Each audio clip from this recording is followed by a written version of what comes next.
Shalom, shalom, bien-aimés. Nous continuons avec notre étude biblique et aujourd'hui nous allons parler de comprendre le livre de Genèse, la naissance et la création du monde, bien-aimés. Bien-aimés, personne ne peut s'approcher vers le Seigneur sans action de grâce, sans parler de sa grandeur qui est la louange et sans parler de l'adoration. Eh bien, le Seigneur, même lui-même, ne s'est pas fait cette exception-là. Sa parole commence d'abord par parler de sa bonté. Et quand nous voulons nous approcher du Seigneur, nous ne pouvons pas nous approcher du Seigneur sans action de grâce, sans parler de la grâce que le Seigneur nous fait, sans reconnaître la grâce que le Seigneur nous fait, sans reconnaître que le Seigneur est celui qui nous prête son souffle de vie et qui peut le prendre à n'importe quel moment. Et pour cette année 2026 que nous commençons, bien-aimés, nous devons comprendre que étudier la parole et la connaître est quelque chose de très important et que le Seigneur veut absolument que nous puissions comprendre ses commandements et que nous puissions comprendre ce qu'il veut pour nous et ce qu'il a planifié pour nous. Il a des plans de bonheur et non des plans de malheur pour nous. Et cette année qui vient de commencer, 2026, que ce soit une année de repentance, d'abandonner les choses mauvaises que nous étions en train de faire, les mauvaises habitudes que nous avions en 2025 passent et que maintenant nous commençons avec les habitudes qui sont les fruits du Saint-Esprit dont nous voulons qu'ils puissent se produire dans notre vie. Et étudier la parole de tous les jours va nous aider à avoir une autre dimension.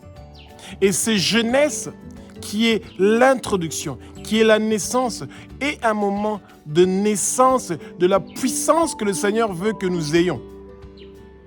Et le Seigneur veut que nous soyons puissants. Mais nous ne pouvons pas être puissants quand nous ne connaissons pas la parole du Seigneur.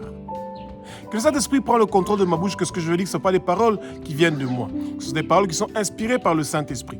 Que les écailles tombent, que vos yeux s'ouvrent. Vous allez connaître la vérité et la vérité va nous affranchir, bien-aimés. Comme c'est écrit dans Actes chapitre 2 du verset 1 au verset 4, que le vent impétueux du Saint-Esprit commence à souffler dans le lieu où vous êtes. Recevez maintenant la plénitude du Saint-Esprit bien-aimé, ce Jésus que nous servons, qui est le Fils de Dieu, qui a versé son sang sur la croix de Golgotha pour que nous soyons sauvés, rachetés de la main de Satan. Ce Jésus veut que nous l'écoutons. Ce qui est écrit dans la Bible est la parole et la voix de l'Éternel des armées. Les démons le savent. Quand vous dites que tout esprit d'abattement, que tout esprit de déception, que tout esprit de paresse spirituelle, écoutez la voix et les paroles de l'Éternel des armées. Quittez au nom de Jésus. Sortez au nom de Jésus. Bougez, dégagez, partez au nom puissant de Jésus. Bien-aimés, ils vont partir parce qu'ils savent ce que la parole dit. Ils savent ce que la parole dit, bien-aimés. Et dans Genèse, nous allons apprendre beaucoup de choses de ce que le Seigneur a prévu pour nous. Eh bien, le livre de Genèse est rempli de beaucoup de promesses. Les promesses que le Seigneur a fait. Bien-aimés, Dieu n'est pas un Dieu qui fait le favoritisme, non. Dieu n'a pas été meilleur pour Moïse que pour nous et pour qui que ce soit. Il n'a pas été meilleur pour Abraham et que pour une autre personne. Il n'a pas été meilleur et mieux pour Isaac qu'une autre personne. Il n'a pas été mieux que Jacob pour quelqu'un d'autre ou par rapport à quelqu'un d'autre, non. Dieu est un Dieu qui est juste et fidèle. Il ne fait pas le favoritisme. Que tout esprit et pensée de favoritisme qui est dans votre tête vous quitte maintenant au nom puissant de Jésus. Dieu n'est pas un Dieu qui est injuste pour aimer les autres et haïr les autres. Dieu n'haït personne. Il nous aime. La seule chose qu'il attend de nous, c'est de connaître sa parole et de comprendre qu'il veut absolument nous voir en train de grandir spirituellement, en train de saisir cet ordre de mission qu'il nous a donné dans Marc chapitre 16 au verset 15, de partir partout dans le monde entier et servir son royaume et que nos noms soient inscrits dans le livre de vie de l'agneau et que ça soit plus jamais effacé, bien-aimé. Dieu est merveilleux. Et à travers la connaissance de sa création, nous allons apprendre des choses merveilleuses qui vont nous donner la force de continuer à reconnaître sa bonté. Et avec les actions de grâce, nous allons nous approcher de Dieu. Et nous pouvons le demander ce que nous voulons.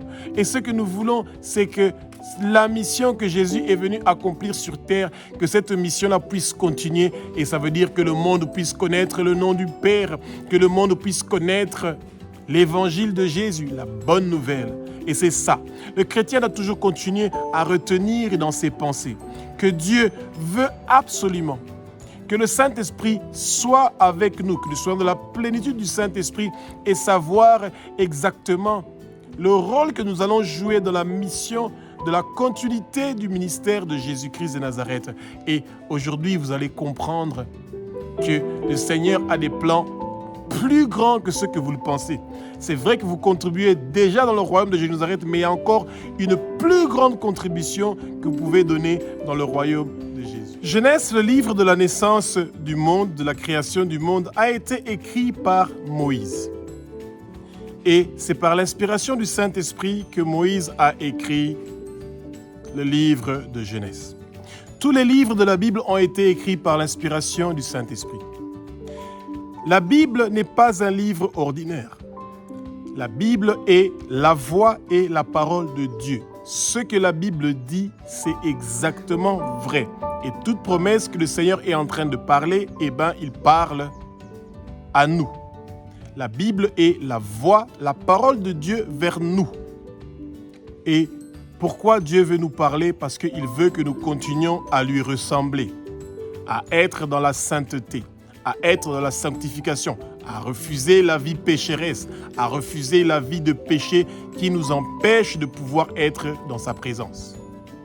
Et Genèse au chapitre 1 commence directement à parler de la reconnaissance de la bonté de Dieu. Dieu nous parle d'abord, directement dans le chapitre 1, qu'il crée la lumière et que la lumière efface les ténèbres. Bien-aimés, si le Seigneur a apporté la lumière en premier, c'est parce qu'il est un Dieu qui est bon. Sa bonté apporte la lumière dans notre vie. Et c'est ça que nous voulons, cette lumière-là qui nous enlève des ténèbres, bien-aimés.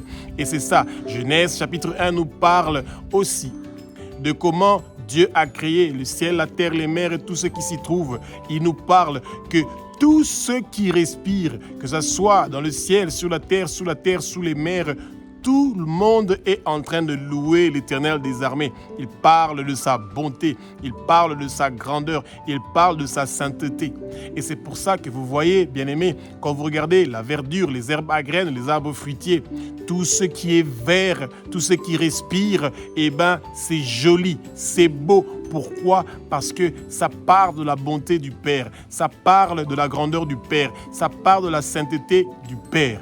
Et bien-aimés, qui peut, quand vous regardez la verdure et que la poussière est venue sur la verdure et que vous vous dites, qui peut laver toutes les plantes du monde pour qu'ils continuent à briller, à devenir encore plus verts si ce n'est Dieu, celui qui donne la pluie, qui envoie sa rosée. Bien-aimés, quand nous dormons, il y a la rosée de Dieu qui vient pour laver les plantes, pour laver la verdure. Dieu ne s'occupe pas seulement de nous, il s'occupe aussi des plantes. Et ça part de la grandeur et de la bonté de Dieu, qui est un Dieu qui est formidable et merveilleux. Dieu a créé tout être vivant qui se trouve dans les eaux, dans les mers, dans les océans. Partout où il y a de l'eau, dans les rivières, dans les fleuves, Dieu est présent. Il montre sa grandeur. Les poissons sont en train de manger. Ils sont à combien de milliards et de millions et de milliards dans le monde entier. Mais ils peuvent tous compter sur la nourriture de Dieu. Ils peuvent tous compter que Dieu est avec eux. Pourquoi? Parce que ce Dieu est bon. Ce Dieu est merveilleux. Ce Dieu est un Dieu qui est grand. Ce Dieu est un Dieu qui est saint. Sa sainteté vient jusque dans les eaux, bien-aimés. Quand vous regardez les océans, comment l'eau est bleue. Quand vous regardez les fleuves, comment l'eau est pure. Comment l'eau est sucrée. Quand vous regardez comment l'eau est douce. Quand vous regardez les océans, comment c'est tout bleu. Le sable est tout blanc, eh bien, vous voyez la grandeur de Dieu. Tantôt, il est ici, tantôt, il est là-bas, il est partout, en tout moment, en tout lieu. Il est omniprésent, omnipotent, omniscient. C'est lui qui a créé tous les poissons du monde. Il a créé les grands poissons, il a créé les monstres marins, il a créé les léviathans, il a créé les oiseaux du ciel. Eh bien, Dieu est un Dieu qui est merveilleux. Et nous devons le reconnaître qu'il fait des choses extraordinaires, bien-aimés. Il est le Dieu qui a créé les grands luminaires, les petits luminaires, le soleil, la lune, la galaxie, les étoiles, l'univers et l'au-delà. Eh bien, Dieu n'a pas de commencement, il n'a pas de fin.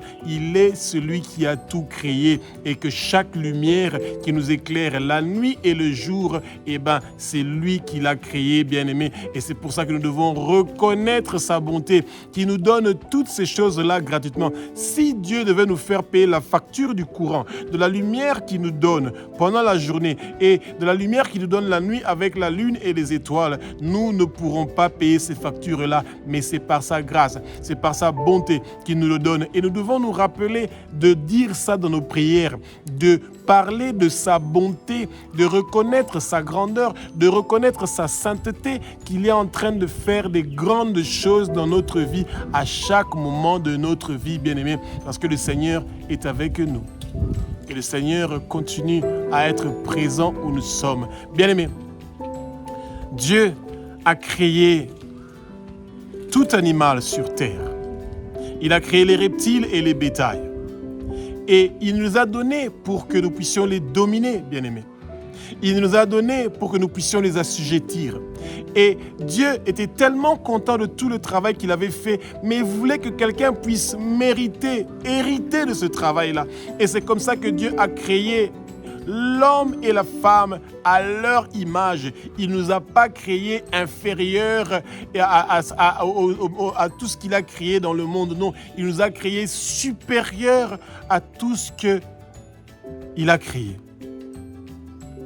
Et il nous l'a donné. Et il nous a dit, multipliez-vous, remplissez la terre, assujettissez-la.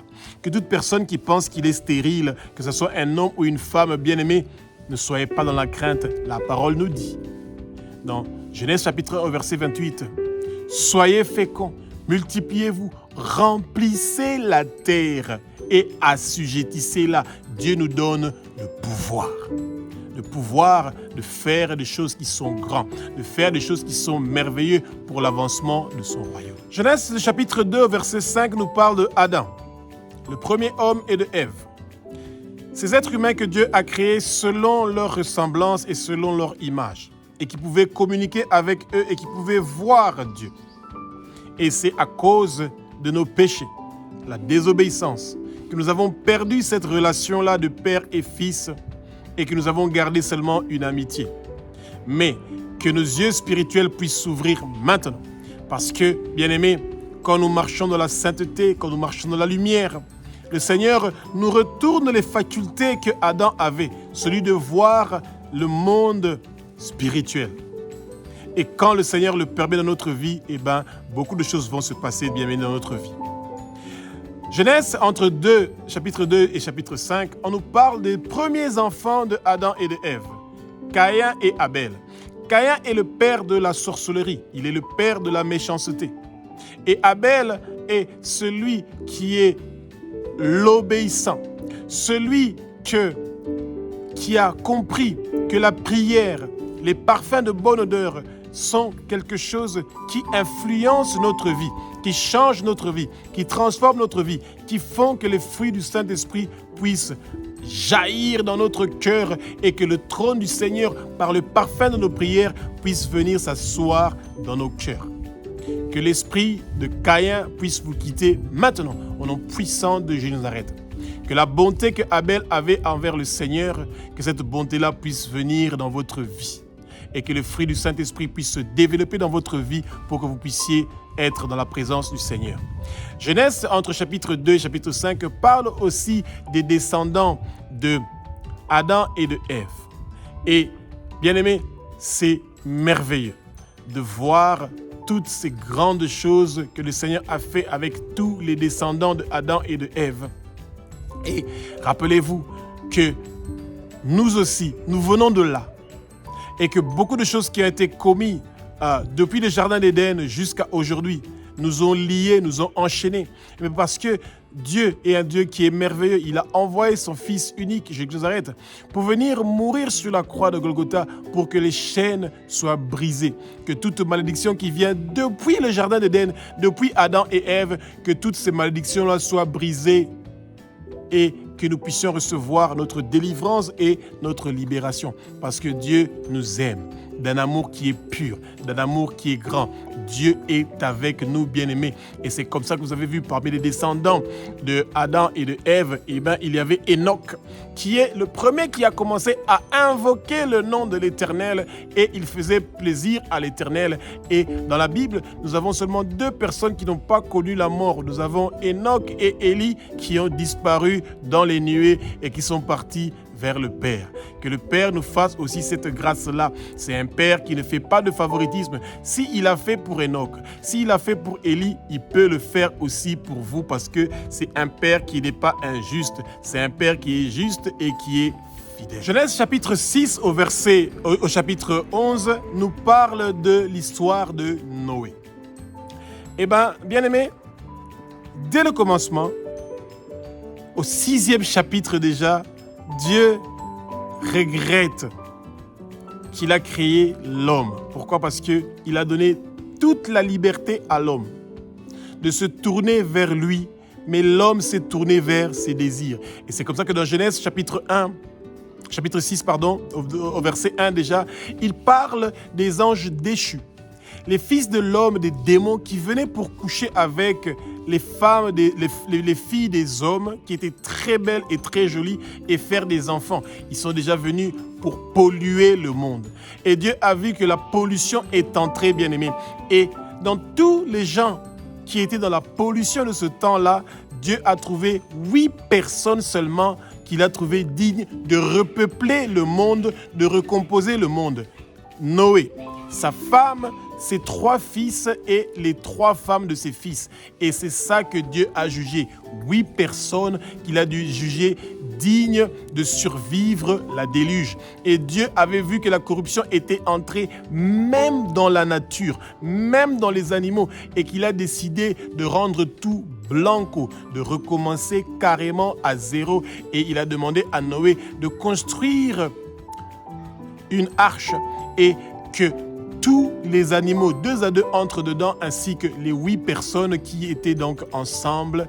Et la déluge a commencé, bien-aimés, pendant 40 jours, une pluie incroyable, jusqu'à ce qu'il n'y a aucun sommet qui était en Israël, aucun sommet qui était dans le monde entier n'était pas anéanti par cette pluie-là. L'eau était au maximum, toute la terre était sous l'eau et il y avait seulement le bateau de Noé avec 8 personnes dedans et les animaux qui étaient restés vivants. Bien-aimés, vous savez, si pendant 40 jours, les plantes sont constamment dans l'eau, ils meurent, bien-aimés. Même les poissons n'ont pas survécu, bien-aimés, à la déluge. Et le Père avait complètement ratifié, balayé tout ce qu'il avait créé, bien-aimés. Et c'est ça. Et quand Noé est sorti de l'arche, bien-aimé, la vie devait recommencer. Et c'est comme ça que Cham, celui qui est le père des descendants qui sont africains, il s'était moqué de son père quand son père était ivre du vin, bien-aimé. Et c'est pour ça que le Seigneur, chaque fois, il se pose des questions de savoir pourquoi lui, il est bon envers nous. Et que nous, lui qui nous a donné notre liberté, que nous ne voulons pas nous tourner vers lui, que nous ne voulons pas le choisir, bien-aimé. Et c'est comme ça que vous voyez que le peuple de Dieu, bien-aimé, est toujours têtu. Et qu'est-ce qui s'est passé? Depuis le premier chapitre de Genèse jusqu'au chapitre 10, 11, le monde entier parlait la même langue. Ils ont voulu se faire un nom. Et c'est ça qui continue jusqu'à aujourd'hui. Et que vous voyez, au lieu qu'on parle de Jésus, on veut se faire un nom. On veut que les gens sachent notre nom, le nom de notre ministère, le nom de notre pasteur, le nom de notre diacre, de notre prophétesse, le nom de notre artiste, de notre chantre. Bien-aimé, c'est la tour de Babel qui revient. Et c'est pour ça que Dieu a dit à Jésus et au Saint-Esprit, allons voir ce qu'ils sont en train de faire. Descendons pour aller voir ce qu'ils sont en train de faire parce qu'ils étaient en train de construire une tour pour avoir accès au ciel. Que quand les gens veulent partir au ciel, ils devaient leur payer de l'argent pour avoir accès au ciel. Et c'est ça qui est triste, bien-aimé. Et Noé est celui qui va être exemplaire, un ami de Dieu. Quelqu'un qui avait la crainte de Dieu. C'est pour ça que Dieu l'avait choisi, bien-aimé. Que de nos jours, où nous sommes en train de vivre des choses incroyables dans le monde dans lequel nous sommes en train de vivre, soyez l'exemple. Soyez la personne que le Seigneur est en train de choisir pour qu'un changement, une transformation puisse se passer dans le monde comme il avait choisi Noé pour repeupler le monde après sa déception de comment l'être humain s'est comporté envers lui. Nous ne devons pas décevoir le Seigneur. Et soyons dans l'allégresse, dans la joie. Ne soyons pas dans l'inquiétude pour penser que c'est impossible de mener une vie de sainteté. C'est très possible. Le Seigneur ne nous tente pas au-delà de nos forces. Genèse du chapitre 12 au chapitre 25, ça nous parle d'Abraham. Et Abraham est un descendant de Noé. Et Abraham reçoit la promesse qu'à partir d'Abraham, il y a une forte nation qui va venir. Une nation qui va dominer le monde. Une nation qui va servir l'Éternel. Et cette nation-là, c'est pas seulement Israël, bien-aimé. Non, du tout. C'est toute personne qui croit en Jésus-Christ de Nazareth comme Fils de Dieu, comme Dieu, comme celui qui a versé son sang sur la croix de Golgotha, nous faisons partie de la postérité d'Abraham. Et c'est pour ça que Jésus a dit à Nicodème que toute personne qui n'est pas née de nouveau ne partira pas, n'a pas accès au royaume du Père. C'est parce que par ricochet, si nous acceptons Jésus comme Seigneur, Sauveur et Maître de notre vie et que nous acceptons cette nouvelle naissance, nous sommes dans la ligne de la promesse. Toutes les promesses que Dieu a fait à Abraham, ces promesses-là deviennent nos promesses. Dieu a pris Abraham au chapitre 5, il l'emmène dehors et il dit à Abraham, regarde dehors, tu as vu le nombre des étoiles, c'est comme ça que sera ta postérité. Des millions, des milliers, des milliards bien-aimés. Et c'est comme ça que aussi votre postérité sera bien-aimée. Et Abraham, à un moment, il était sceptique. Il se posait la question de savoir, je suis déjà vieux, est-ce que ça sera possible que je puisse avoir un enfant? Dieu tient toujours sa promesse. Malgré que Sarah avait des doutes, Abraham et Sarah ont eu Isaac. Et cet Isaac-là, bien-aimé, c'est le fils de la promesse. C'est l'enfant de la promesse. Et bien-aimé, Dieu, quand il vous promet quelque chose, il le réalise, bien-aimé. Et quand Dieu vous a promis quelque chose, n'ayez pas le doute, ne soyez pas sceptique, parce que Dieu est prêt à faire toutes choses pour amener des révélations dans votre vie. Et la naissance de Isaac, bien-aimé, c'est une naissance qui a apporté des choses merveilleuses, bien-aimé. Et c'est comme ça que vous allez voir que Dieu est un Dieu qui pense toujours à des bonnes choses. Mais ces choses-là sont souvent retardées à cause de ce que nous sommes en train de faire, qui est en train de blesser Dieu. Rappelons-nous de Sodome et Gomorrhe, bien-aimés. Quand nous regardons aujourd'hui, comment, homme à homme, femme à femme, les gens sont en train de faire des choses qui sont incroyables devant les yeux de Dieu et que vous vous rappelez et que les hommes et les femmes et les hommes, les personnes âgées et les enfants étaient devant la porte de Lot dans Sodome et Gomorrhe pour réclamer qu'ils font sortir ces hommes-là qui étaient entrés dans la maison de Lot pour coucher avec eux. Et bien aimés, ce que nous vivons aujourd'hui, un monde corrompu, pourri, dans la déception, dans l'amertume, ça a commencé déjà depuis très longtemps. Lisez l'histoire de Sodome et Gomorrhe. Même les enfants voulaient coucher déjà avec les anges qui étaient dans la maison de Lot, bien-aimé. Et c'est comme ça que nous devons être préparés et de nous rappeler que le Seigneur nous a promis des bonnes choses et pas des mauvaises choses, bien-aimé. Et ensuite, Isaac, bien-aimé, Et c'est un exemple de l'obéissance. Pourquoi? Parce que Isaac avait obéi à son père qui lui a trouvé une femme et que cette femme-là, Rebecca, est venue dans la vie de Isaac.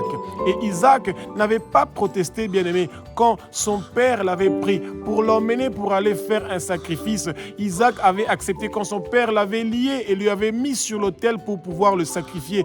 Isaac et vous et moi, nous qui devons accepter d'être les Isaacs de notre vie, nous devons accepter d'être celui qui accepte d'être sacrifié pour votre famille, pour vos amis. Et cet Isaac-là, bien-aimé, c'est Jésus-Christ de Nazareth, cet agneau qui a accepté de venir sur terre et d'être immolé.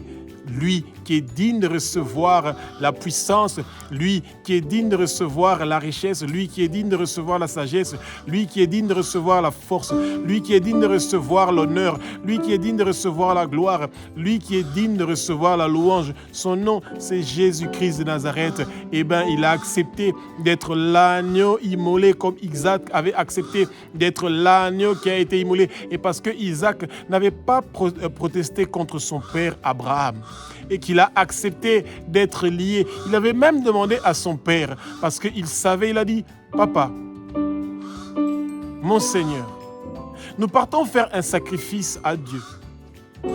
Nous avons le bois, nous avons le feu. Mais où est l'agneau, bien-aimé? Où est l'agneau? Vous êtes l'agneau, parce que vous êtes l'ami de Jésus.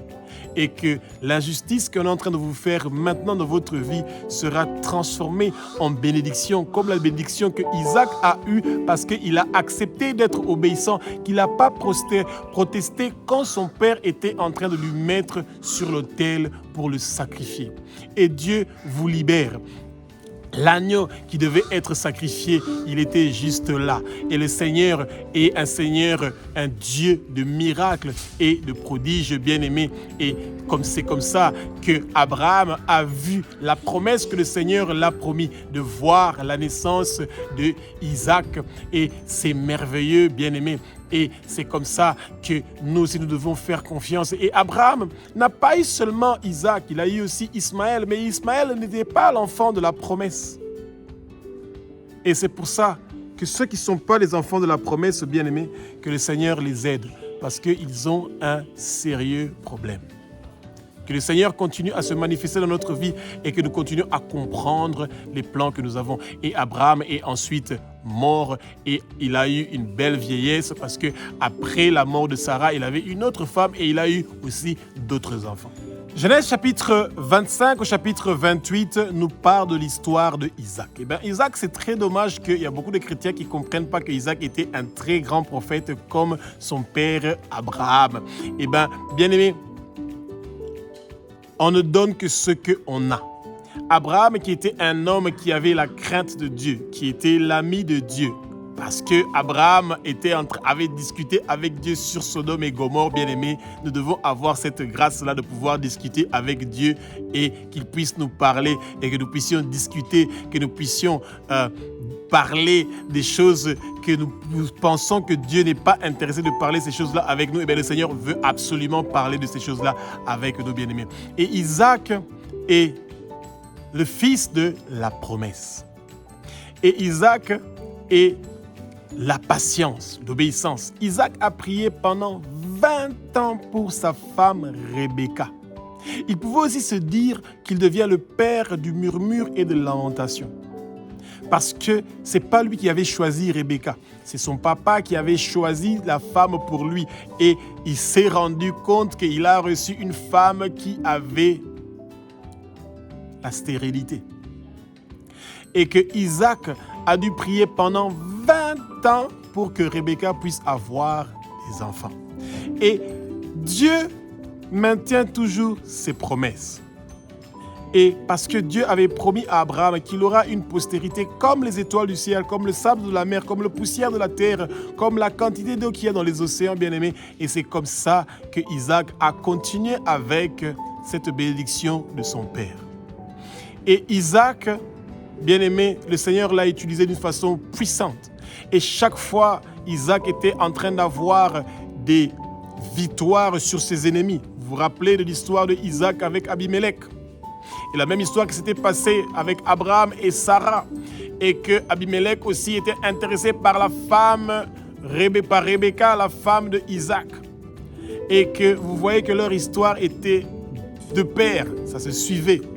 Et Isaac, après avoir intercédé pendant 20 ans, bien aimé, pendant 20 ans, il a prié pour que Rebecca puisse avoir un enfant. Et le Seigneur lui a donné une double bénédiction, bien aimé. Isaac a eu des jumeaux. Il y avait 2 nations dans le ventre de Rebecca qui étaient en train de se battre. Et le Seigneur, qu'il se révèle à vous, bien-aimé. De la même façon qu'il s'est révélé à Rebecca, et il a dit à Rebecca, il y a 2 nations dans ton ventre. Et le plus petit va dominer sur son aîné, bien-aimé. Vous savez que normalement, c'est toujours les aînés qui ont un certain privilège de la part de nos familles. Et là, quelque chose va se passer. Et cette chose-là, c'est que le Seigneur avait choisi Jacob pour que Jacob puisse être celui qui va changer le monde, bien-aimé. Et Rebecca va avoir Jacob avec Ésaü. Ésaü est celui qui était poilu et Jacob était celui qui était doux. Et Isaac était un père qui faisait le favoritisme. Bien-aimés, ne faisons pas le favoritisme. Tout père qui fait le favoritisme, il paye pour ce favoritisme-là. Et comme Isaac aimait beaucoup Ésaü parce que c'était son aîné et que Jacob était aussi un enfant qu'il aimait, mais c'était différent. Mais Isaac, bien-aimé, le moment est arrivé que Isaac devait bénir Jacob et Ésaü. Parce qu'il sentait qu'il arrivait vers la fin. Lui, avec son intuition, Isaac, il voulait absolument bénir Ésaü. Mais le Seigneur avait prévu des bénédictions pour Jacob qui allait devenir Israël. Et bien aimé, parce que les bénédictions que nous donnons aux autres ne viennent pas de nous, ça vient du Saint-Esprit. Quand Jacob avait préparé la nourriture qu'il a présentée à son père et qui a mangé cette nourriture-là, son père a commencé à lui bénir. Son père n'a pas prononcé des paroles qui venaient de lui. Le père a prononcé des paroles qui venaient du Saint-Esprit. Et c'est pour ça que quand Ésaü est venu après pour dire « Est-ce qu'il n'y a pas aussi des bénédictions pour moi ?» Eh bien, Jacob a dit, Isaac a dit que tu seras le serviteur de ton frère bien-aimé. Refusez d'être les serviteurs des autres. Vous devez vouloir être l'ami de Jésus bien-aimé. Et c'est comme ça qu'on a parlé de...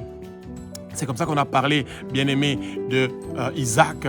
Et bien, quand Isaac a béni Jacob, Jacob était dans la crainte de son frère et il a fui. Et il est parti chez Laban, chez le frère de leur maman Rebecca. Et c'est là-bas qu'il est parti pour aller se réfugier parce qu'il a eu peur de la vengeance de son frère Ésaü. Et la vie a beaucoup de surprises pour nous. Et ce livre de Genèse nous parle de la persévérance que nous devons avoir dans toutes les épreuves et les difficultés que nous traversons. Genèse chapitre 28 jusqu'au chapitre 36, chapitre 28 jusqu'au chapitre 36, eh ben, ça nous parle de l'histoire de Jacob. Jacob part chez Laban. Et chez Laban, il va découvrir une femme qui est merveilleuse, qui est très belle. Et cette Rachel-là est une femme canon, formidable, bien-aimée. Et bien, son oncle lui dit que, écoute, tu vas travailler 7 ans pour moi et je vais te donner ma fille qui s'appelle Rachel. Et très content, bien-aimé. Et bien,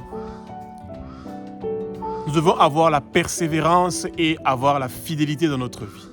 Après 7 ans de travail, eh bien, Jacob, on lui présente Léa, la grande sœur de Rachel. Et on lui donne cette femme-là comme femme. On prend Léa, on lui donne comme femme pour Jacob.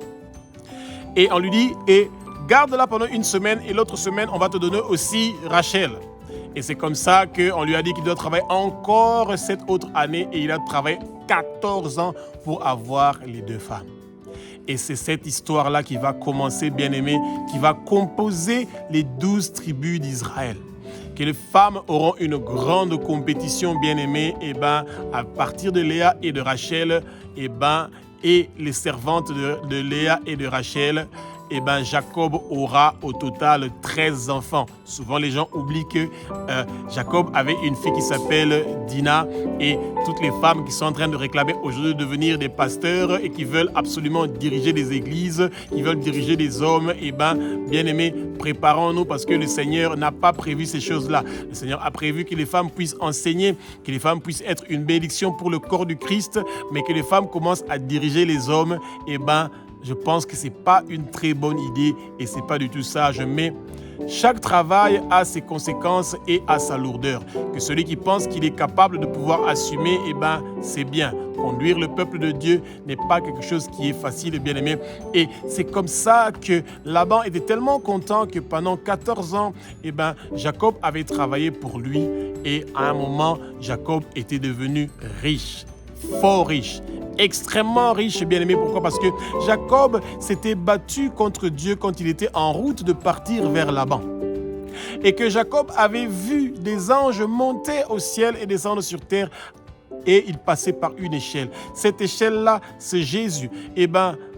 C'est formidable que nous pouvons toujours compter sur Jésus, qui est toujours présent avec nous. Il était présent déjà avec Jacob et Jacob avait l'Esprit de Dieu avec lui. Pourquoi? Parce qu'il s'était battu contre Dieu et il avait eu la victoire, bien-aimé. Et quand Jacob est devenu fort riche, Laban a commencé à s'inquiéter. Lui et tous ses enfants, ils sont devenus contre Jacob.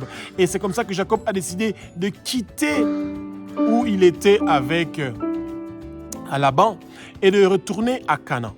Malgré qu'il savait que son frère était toujours fâché contre lui, Ésaü, il a pris le courage d'affronter quand même ces moments-là qui étaient difficiles.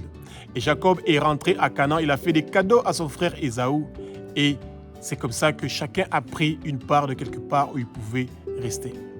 Et bien aimé, c'est merveilleux de voir comment Jacob et Ésaü se sont occupés de leur père jusqu'à la fin. Et que le Seigneur nous donne la force et le courage, bien-aimés, quand nous avons reçu des révélations de ce que le Seigneur veut faire avec nous, que nous devons prier pour que ces promesses-là puissent se réaliser. Et Jacob est devenu une très grande nation. Et les 12 tribus d'Israël ont commencé à faire des choses qui sont formidables et merveilleuses, bien-aimés. Et il y a eu une grande famine en Israël, à Canaan, et que Israël était obligé de partir en Égypte pour qu'il puisse avoir de quoi manger. Et c'est ça que le Seigneur était en train de préparer pour nous qui sommes souvent dans la période des vaches maigres, dans des difficultés. Le Seigneur a des bons plans et des projets pour nous. Et quand nous lisons l'expérience de ce que Jacob a vécu avec ses enfants, nous allons savoir qu'à la fin, nous avons la victoire et la réussite. Genèse chapitre 37 jusqu'au chapitre 50 nous parle de l'histoire de Joseph, bien-aimé. Joseph qui était un enfant qui était destiné à faire des prodiges, des miracles pour le royaume de Dieu, qui avait une étoile qui était en train de briller et qui était en train de parler à ses frères et à ses parents des prouesses, des choses que le Seigneur avait prévues pour sa vie. Et bien-aimé, les frères de Joseph étaient jaloux de Joseph parce que Joseph était en train de recevoir des messages de la part du Seigneur et que ces messages-là parlaient de comment ses frères et ses parents allaient se courber devant lui. On lui parlait déjà de comment il allait être supérieur, qu'il allait être à la tête de l'Égypte, bien-aimé. Et personne n'avait cru que Joseph allait devenir ce qu'il est devenu. Ses propres frères l'ont vendu. Ses propres frères l'avaient mis dans un puits. Ses propres frères pensaient qu'ils pouvaient le tuer. Que toute personne qui souhaite votre mort prématurée, bien-aimée, que le Seigneur ne puisse pas honorer cette demande-là. Ils ne vont pas réussir et prospérer. Que toutes les souffrances que Joseph a vécues, ça ne sera pas votre témoignage. Vous n'allez pas vivre les souffrances de Joseph au nom puissant de Jésus-Christ de Nazareth. Vous allez vivre la prospérité, la réussite, la percée au nom puissant de Jésus-Christ de Nazareth. Bien-aimés, quand Joseph a été vendu par ses frères aux Égyptiens, eh bien Joseph est arrivé dans la maison de Potiphar. Dans la maison de Potiphar, Joseph a toujours brillé. Toutes choses qu'il tenait dans ses mains, il était béni. Il a eu droit à gérer toutes choses qui appartenaient à Potiphar, qui était son patron, mais il n'avait pas le droit de toucher à sa femme. Et c'est comme ça qu'au chapitre 39, eh bien, le Seigneur nous parle, bien-aimé, de comment Joseph a eu l'épreuve ultime pour pouvoir avoir ce pouvoir-là et cette puissance-là que le Seigneur avait prévu pour lui, bien-aimé. Et c'est comme ça que Joseph, bien-aimé, va résister contre tout ce que le monde de ténèbres avait préparé pour lui dans la maison de Potiphar. Quand la femme de Potiphar, qui a fait beaucoup d'avances vers Joseph, qui était un jeune homme beau et grand, et qui était intelligent, et qui était fort, il a refusé de trahir son maître, son patron qui était Potiphar. Et quand la femme de Potiphar a cherché à coucher avec Joseph, Joseph l'a fui. Il a fui. Nous devons fuir l'impudicité, fuir l'immoralité sexuelle, fuir la fornication, fuir toute chose qui veut détruire notre étoile, qui veut détruire notre avenir, qui veut détruire ce que le Seigneur a promis dans notre vie, qui veut détruire nos promesses. Bien-aimé, Joseph est jeté en prison parce que la femme de Potiphar va faire comme si Joseph l'avait violé. En prison, là où vous êtes dans vos difficultés, dans vos épreuves, c'est là où le Seigneur est venu pour récupérer Joseph qui pouvait traduire les songes. Il a traduit des songes dans la prison où il était. Et même en prison, il avait reçu les responsabilités de gérer la prison. Et c'est comme ça que Joseph est devenu le premier ministre de l'Égypte et qu'il a sauvé l'Égypte de la famine qui était en train d'être préparée pour l'Égypte. Et Joseph a eu une femme égyptienne qu'ils ont eu Manassé et Ephraïm, 2 enfants qui vont être la suite de belles choses que le Seigneur a prévues pour notre vie, pour que nous puissions être délivrés, bien-aimés. Ce Joseph qui a délivré Israël de la famine, Jésus est celui qui vient de nous délivrer des mains de Satan. Il nous a rachetés de la main de Satan avec son sang précieux. Joseph avait fait appeler son père Jacob pour venir en Égypte, et avant que Jacob puisse mourir, il a appelé ses enfants. Il a dit: Israël, venez pour que je vous dise ce qui va se passer dans l'avenir, bien-aimé, et pour vous montrer que même si vous êtes judaïste ou peu importe la religion que vous avez et que vous ne voulez pas croire que Jésus-Christ de Nazareth est le Fils de Dieu, qu'il est Dieu, qu'il a versé son sang sur la croix de Golgotha pour que nous soyons purifiés, sanctifiés et rendus purs, bien-aimés, Jacob a parlé que Judas, sa descendance, la descendance de Judas, il y aura quelqu'un qui sera un vin qui est en train de laver nos habits. Bien-aimés, imaginez-vous déjà dans Genèse chapitre 49, on parlait déjà de comment Jésus-Christ va venir et qu'il va laver nos péchés avec son vin, avec son sang, bien-aimé. Nous enlevons les vêtements de péché, les vêtements de la pauvreté, les vêtements de murmure et de lamentation. Nous les enlevons, nous les jetons au feu et nous portons les vêtements de la louange, de l'allégresse et de la joie, bien-aimé.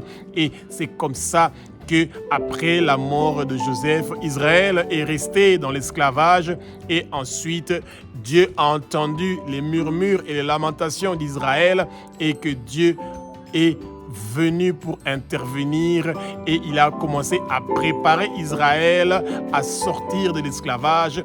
Et c'est de ça que tout le livre de Genèse est en train de parler, que Dieu connaît nos souffrances, il connaît nos problèmes, il connaît nos difficultés, et il nous a dit dans Psaume 50:15 que nous devons invoquer son nom parce qu'il est prêt à venir et à agir dans notre vie, bien-aimée, et c'est merveilleux.